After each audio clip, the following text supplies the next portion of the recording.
Bienvenue à tous pour le journal du Mercato spécial Afrique sur Afrique Sport.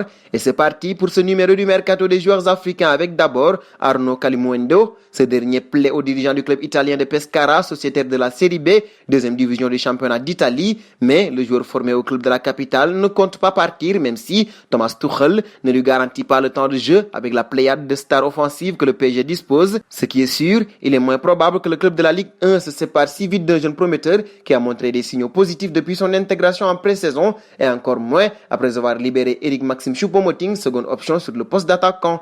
On passe à Simakan, un des meilleurs éléments de Strasbourg depuis au moins 2 saisons. Mohamed intéresse plusieurs clubs en Europe. Si le Milan AC et l'Atalanta Bergame convoitent le défenseur franco-guinéen du côté de l'Italie, c'est le club de Bergame qui semble le plus chaud dans ce dossier. D'après l'équipe, des négociations seraient en cours entre le défenseur polyvalent et l'écurie italienne. Mieux, les dirigeants de l'Atalanta Bergame ont pris de l'avance sur les autres concurrents en proposant un contrat de 5 saisons. Pour le moment, ils attendent la réponse de l'intéressé. Pour laisser partir Mohamed Simakan, les dirigeants de Strasbourg exigent au moins 15 millions d'euros. Et de Simakan, on passe à Ismaïla Sarr. Depuis l'ouverture du Mercato, la formation de Manchester United multiplie les pistes pour dénicher un joueur offensif de couloir aujourd'hui. Et selon les dernières informations de Thun, les Red Devils suivraient de près Ismaïla Sarr sous contrat jusqu'en juin 2024.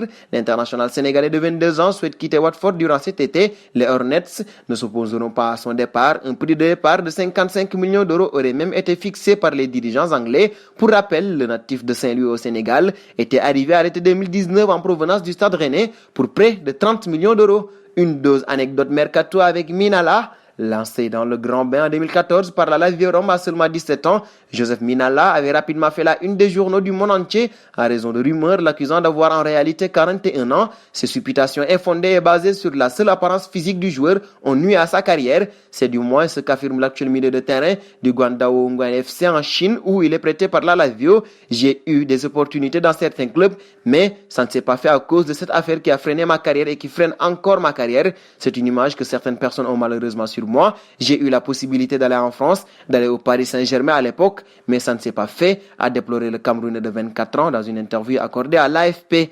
Parlons de Serge Aurier désormais, barré à Tottenham depuis l'arrivée de Matt Doherty, le latéral droit, n'a toujours pas eu l'occasion de jouer cette saison après 3 matchs officiels et l'international ivoirien pourrait bien quitter les Spurs d'ici à la fin du mercato. Après le Milan AC et le Bayer Leverkusen, le nom de l'ancien parisien circule cette fois dans une destination plus inattendue, le Spartak Moscou. D'après le série Sky Sport, le 7e du dernier championnat russe se montre confiant à l'idée de boucler le recrutement de l'éléphant. C'est une affaire à suivre.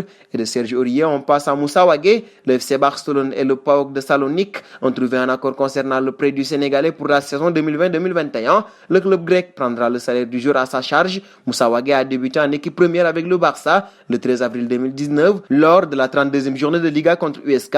Le latéral droit sénégalais a disputé 6 matchs sous les couleurs blaugrana, 4 en Liga et 2 en Ligue des Champions. Il est entré en fin de match contre le Borussia Dortmund pour ses débuts, puis a joué sur la pelouse de l'Inter de Milan. Il compte une Liga à son palmarès lors de la saison 2018-2019.